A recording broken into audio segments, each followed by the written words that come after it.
আন্দোলনে বিজেপির নাম নেই, সেরকম বাংলার এবিপি বিজেপির নাম নেই। তাই তারা চেষ্টা করবেন যে বাংলার গর্ব যাদবপুর ইউনিভার্সিটি বাংলার ইতিহাস সেটাকে ভাঙার চেষ্টা করবেন, সেটাকে নষ্ট করার। দীপশিতা দেবী আপনার জন্মের আগে তৈরি এই সংগঠন বহু বছর ধরে মানুষের কাজ করেছে, শিক্ষা নিয়ে কাজ করেছে, রাজনীতির সাথে তাদের কোনো যোগসাযোগ নেই। আপনারা রাজনীতি করুন না। যাদবপুর ইউনিভার্সিটিতে রাজনীতি ঢুকিয়েছে কারা? আপনারা। যাদবপুর ইউনিভার্সিটিতে মারামারি, ধস্তাধস্তি, খুন কারা করে? আপনাদের দলের সংগঠনের ছেলেরা মারে। গতকালকেও যে ঘটনা ঘটেছে দীপশিতা দেবীদের সমর্থিত সংগঠনের সাথে ঘটেছে। সুতরাং যাদবপুরকে যদি আপনারা বাবার সম্পত্তি মনে করেন আর যাদবপুরকে যদি আপনারা পার্টি অফিস, নিজেদের কার্যালয় মনে করেন, সেটা ভুল করছেন। যাদবপুরের মাটিতে সেই শিক্ষাঙ্গনে শিক্ষাকে ফিরিয়ে আনবে বিদ্যার্থী পরিষদ। বিদ্যার্থী পরিষদকে আপনারা ধমকাতে পারেন, চমকাতে পারেন, কিন্তু বিদ্যার্থী পরিষদকে এখনো চিনতে পারেননি। বিদ্যার্থী পরিষদ হাতের দায়িত্ব তুলে নিয়েছে, কাঁধের দায়িত্ব তুলে নিয়েছে। যাদবপুরের মাটিতে শিক্ষাকে ফিরিয়ে আনবে, যাদবপুরের মাটি থেকে মাওবাদীকে, নকশালবাদীদেরকে হাঁটাবে। এটা বিদ্যার্থী পরিষদ প্রাণপণে প্রতিজ্ঞা করে নিয়েছে, গতকাল আপনারা দেখে নিয়েছেন। তাই দীপশিতা দেবী আপনারা এখনো সাবধান হন, এখনো সাবধান হয়ে যান। যাদবপুরে আর নোংরামি করবেন না। যাদবপুর আপনাদের হাতের বাইরে বেরিয়ে যেতে চলেছে।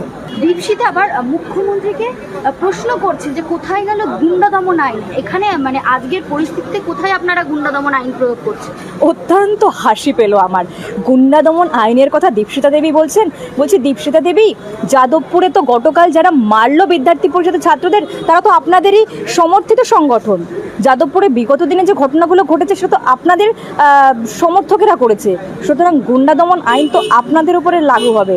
তাই গুন্ডা দমন আইন মনে পড়ছে ঠিক আছে, কিন্তু এটাও বিজেপি সরকার এনেছে। মনে রাখবেন সময় মতো সবই হবে। গুন্ডা দমন আইনের আওতায় এনে যাদবপুরের গুন্ডাদেরকে বুঝিয়ে দেওয়া হবে গুন্ডা দমন আইন কি জিনিস, সেটা মুখ্যমন্ত্রী বুঝিয়ে দেবে। সময়ের জন্য অপেক্ষা করুন। এই ধরনের সন্ত্রাসবাদী, মাওবাদী মানসিকতার মানুষ এখনও রয়েছে এবং সেটা যাদবপুরের মতো একটি শিক্ষাঙ্গনে।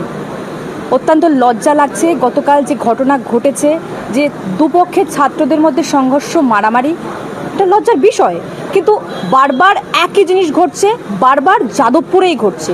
স্বপ্নীল বলে একটি ছেলেকে র্যাগিং করে মেরে ফেলা হয়েছিল, সেই ঘটনা আমরা ভুলিনি। প্রতি বছর যাদবপুরে একটি হত্যা, একটি খুন হবেই, কোনো ছাত্রকে প্রাণ দিতে হবেই। এই চিত্র যাদবপুর ঘটিয়েছে, এই ইতিহাস যাদবপুরে আছে। প্রতি মাসে একবার করে ছাত্রদের মধ্যে মারামারি, পেটাপেটি হচ্ছে। সুতরাং এই যাদবপুরে চিত্র বদলায়নি, গোটা পশ্চিমবঙ্গের চিত্র বদলালেও। কিন্তু গতকাল যে ঘটনা ঘটেছে তার তীব্র নিন্দা জানাচ্ছি। যারা আক্রমণ করেছে পশ্চিমবঙ্গ সরকারের দৃষ্টি আকর্ষণ করছি, ইমিডিয়েট তদন্ত করে যারা দোষী তাদের শাস্তি দেওয়া হোক। যে শিক্ষাঙ্গনে এখনও কারা এই ধরনের কাজকর্ম করে যাচ্ছে। আর শুনেছি এই যাদবপুরেই এখনও এই অপকর্মগুলো চলে যাচ্ছে। শুনেছি নেশার আতুর ঘরে পরিণত হয়েছে যাদবপুর। শুনেছি যাদবপুরের দাঁড়িয়ে নাকি এই ছাত্ররা দেশবিরোধী, রাষ্ট্রবিরোধী স্লোগান দিচ্ছে, দেশবিরোধী কথাবার্তা বলছে। সুতরাং এদের প্রত্যেককে চিহ্নিত করা হোক। শিক্ষার নামে যাদবপুরে যে কর্মকাণ্ডগুলো চলছে এগুলো ইমিডিয়েট বন্ধ হওয়া প্রয়োজন। না হলে এই বিষ সমাজে ছড়িয়ে পড়বে, পশ্চিমবঙ্গের শান্তি শৃঙ্খলা নষ্ট হবে। যাদবপুর শিক্ষাঙ্গনগুলো ছাড় পাবে না। আশা করছি মুখ্যমন্ত্রী অবগত হয়েছেন এবং নির্দিষ্ট সময়ে নির্দিষ্ট স্টেপ নেবেন। সিপিএম নেত্রী দীপশিতা বলছেন আরএসএস, বিজেপি থেকে শুরু করে এই সমস্ত কাণ্ডগুলো তারাই ঘটাচ্ছে এবিপির সাথে মিলে। দেখো, বিদ্যার্থী পরিষদ আজকের সংগঠন নয়, বহু বছর সারা ভারতবর্ষে কাজ করে এসছে এবং বিদ্যার্থী পরিষদের মাদার সংগঠনের 100 বছর পূর্তি হয়ে গেছে।